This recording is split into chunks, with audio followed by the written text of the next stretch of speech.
Imagine strolling through a beautiful garden on a bright summer day, only to suddenly find yourself surrounded by people who shouldn't even exist. People from another century. In 1901, two respectable English women claimed exactly that.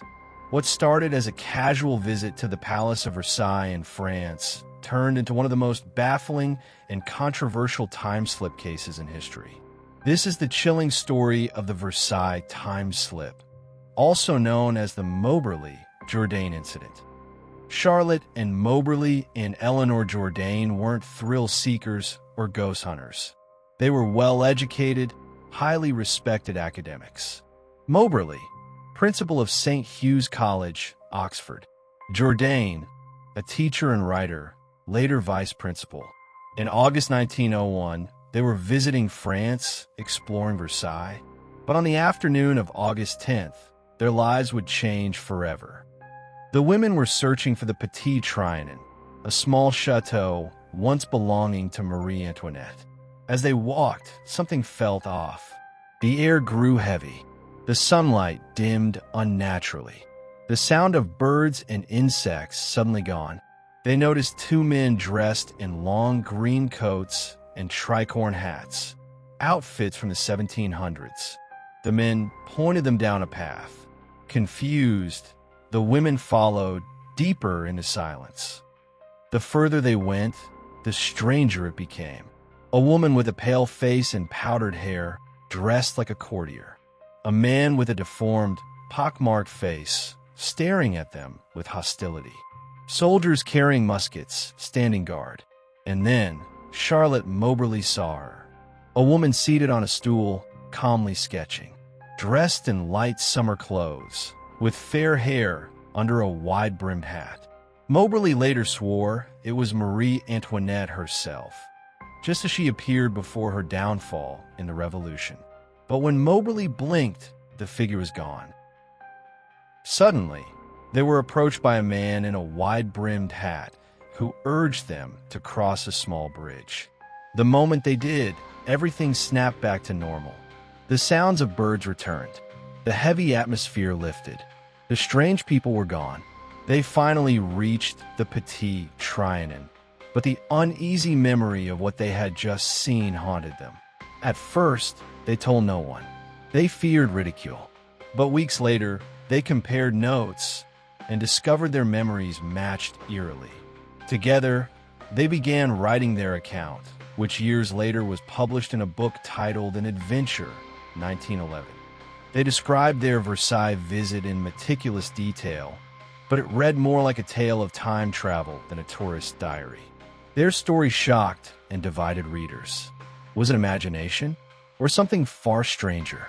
One, shared hallucination, that both women suffered a kind of joint fantasy influenced by Versailles haunting past. Two, misinterpretation, that they had simply stumbled upon a historical reenactment or costume performers. Three, false memory, that their minds reshaped normal events into something extraordinary.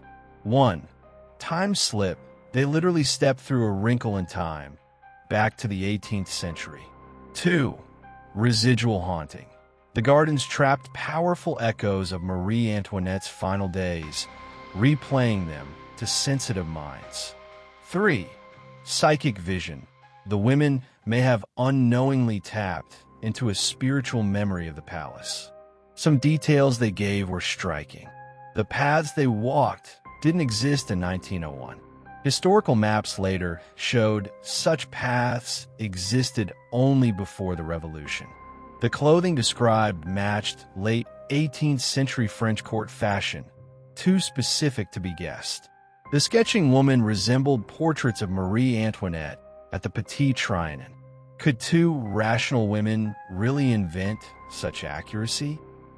Despite critics, Moberly and Jourdain never backed down. They remained adamant until their deaths that what they saw was real. In fact, Jourdain became so fascinated by the paranormal that she reported other strange experiences throughout her life. But their reputations suffered. Many in academia dismissed them as eccentric or delusional. Yet their book, an adventure, sold widely and remains a classic of time slip literature.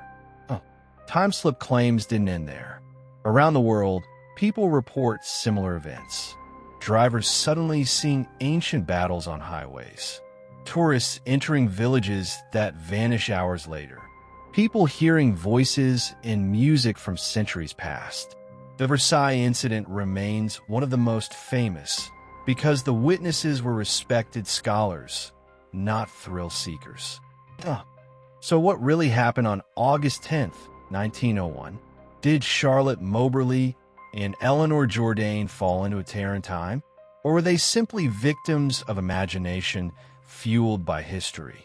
Even today, the gardens of Versailles remain a place of beauty, but also of secrets.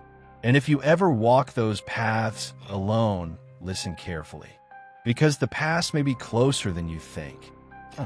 This was the mystery of the Versailles Time Slip, a story that still divides skeptics and believers more than a century later. Do you believe these women truly slipped into another century, or was it all in their minds? For more strange disappearances and unsolved cases, subscribe to Whispers Unsolved.